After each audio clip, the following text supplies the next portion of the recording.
a case study analysis on Lululemon Athletica, and I'm Janie, this is Rachel, and that's Katherine. Lululemon was founded in 1998 by Chip Wilson in Vancouver, British Columbia, Canada. It was originally sold only in yoga studios, but in 2007 they went public and started selling everywhere. In 2013, some leggings were released and they were see-through and really thin, and this caused like a huge uproar, and they had to recall their entire inventory. So today they're still trying to gain the trust and respect of their customers. They have expanded to sell for men and women in general fitness market, and they have over 360 stores across North America, Australia, New Zealand, Europe, Asia, and Puerto Rico. For their mission, they want to create a place where people can get more than just athletic wear, but they want to create a community where people can get together and learn physical aspects of healthy living, living life of possibility, and mindfulness. They want to create relationships with their guests and learn what each individual is really passionate about. For their vision, they want to empower people to reach their full potential and encourage a culture of leadership, goal setting, and personal responsibility. Their core values are quality, product, integrity, balance, entrepreneurship, and greatness, and fun. To talk about their current strategies and competitive advantage, we can talk about their efficiency, their consumer care, and their innovation. With efficiency, they outsource their products to many different countries from all different kind of locations and manufacturers. This helps them with the costs and allow them to forgo shipping costs for their consumers. When it comes to consumer care, they try their absolute best to provide everything they can for their consumers. They have an ambassador program that helps consumers to find local people in their area, whether it's for yoga needs, product needs, or any type of services they have.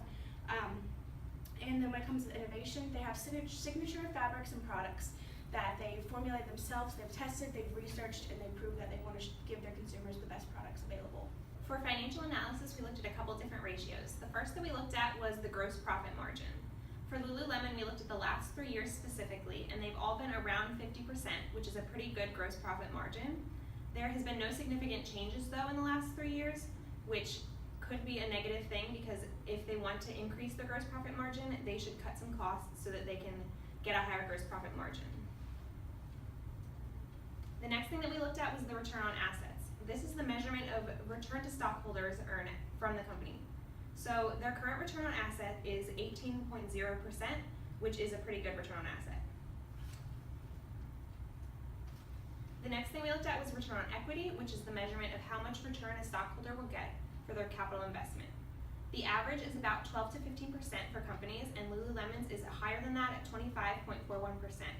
While this is a good return on equity, it is behind a lot of their competitors. Specifically, Nike has a lot higher return on asset at 32.6%, because it's a more trusted and developed brand, so it gets more equity for its shareholders. The next ratio that we looked at was the beta score, which is negative 0.21.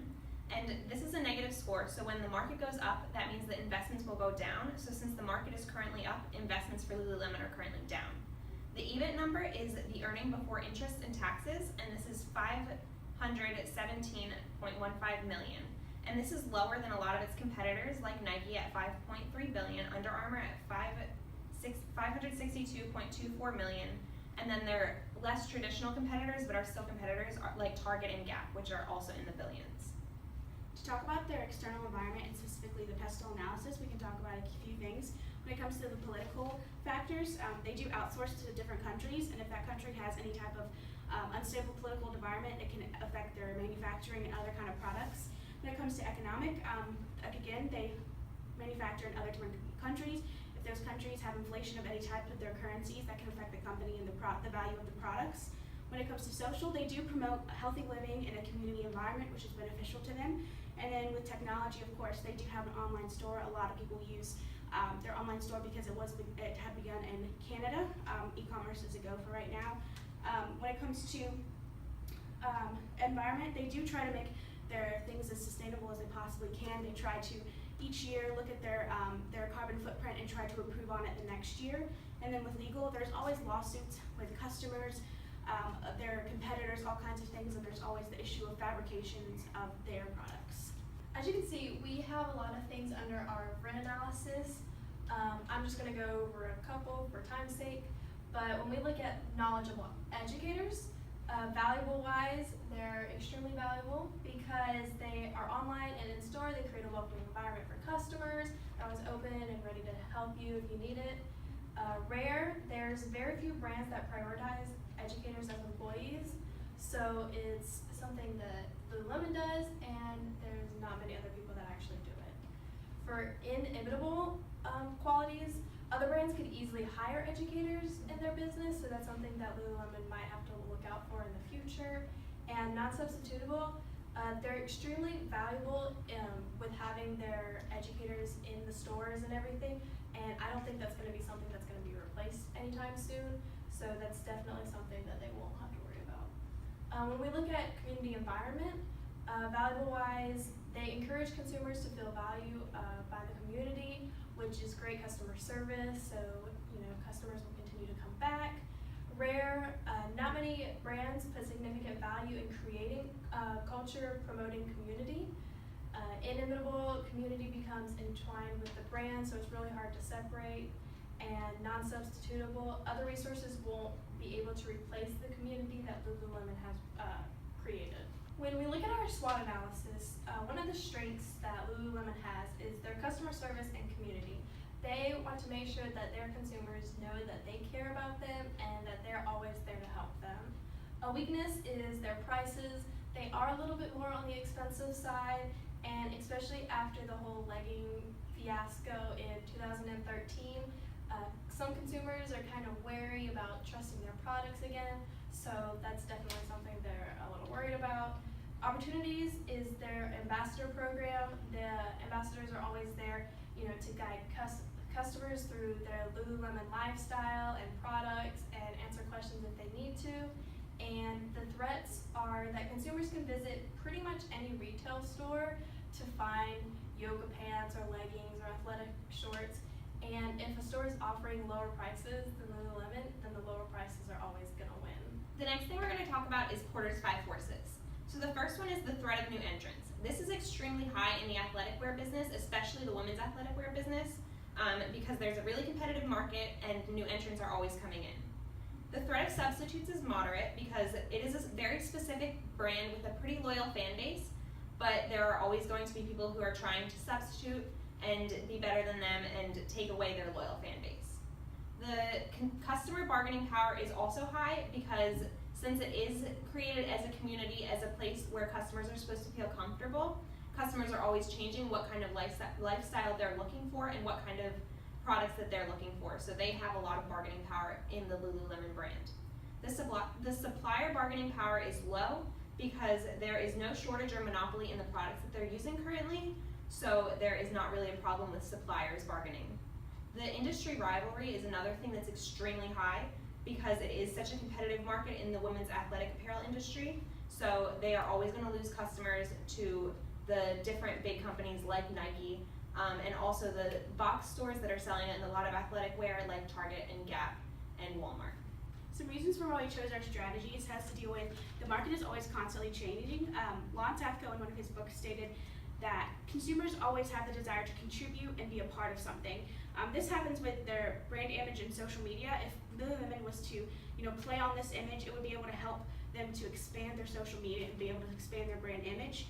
Once the consumers will be able to, post about their new products and, receive a little bit of attention from the company, then they would strive to want to become of that company and become a part of that community. After doing our entire analysis, we came up with a lot of different recommendations for Lululemon to help them to grow and thrive in the future and to get back customer faith and get back their customer base. So the first one is that they have to gain back their customers' faith. After the 2013 leggings scandal and Wilson's comments after them, there have been a lot of problems with customers not trusting them and thinking that they are not in it for the right reasons. So they need to market themselves as being still exclusive, still premium, like they always have been, but not excluding people because of the size they are or the way that they are living their lives. They need to be more inclusive of people. The next thing they have to do is redefine their brand image. They have to be more accepting and welcoming of all body types, and even potentially gain a plus size line, because this is an important industry that has been coming, especially in the fitness world, and they need to kind of jump on that bandwagon. And they have to focus on returning to the experience. Lululemon started as an experience, as a community, not as a company, not as the leggings conglomerate that it is. So they need to return to the experience that they had started out as. Another one, which is one of the biggest things that they need to do, is utilize social influencers. So a lot of their competitors, especially the smaller yoga brands like Alo Yoga and GTS Clothing, are using a lot of social influencers and social media celebrities to promote their brand and to gain influencers and gain people to follow them. So this has helped them a lot, this has helped them grow, and Lululemon has not done this as well, so they need to jump on this and use the social media influencers. Also, companies like Nike and Under Armour are using professional athletes to bring up their brands, so they need to possibly jump on that as well, because there are people who are considered professional yoga athletes now. Another thing that they need to do is continue to choose quality products and test all of their products.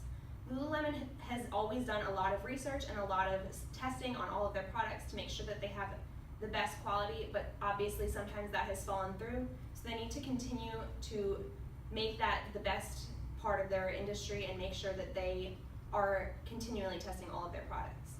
Another thing that they need to do is just return to their roots. Like we said before, they are a community, they need to return to this community, and if they do that, then we all believe that their loyal fan base will continue to support them, and they will only grow as having more and more loyal fans.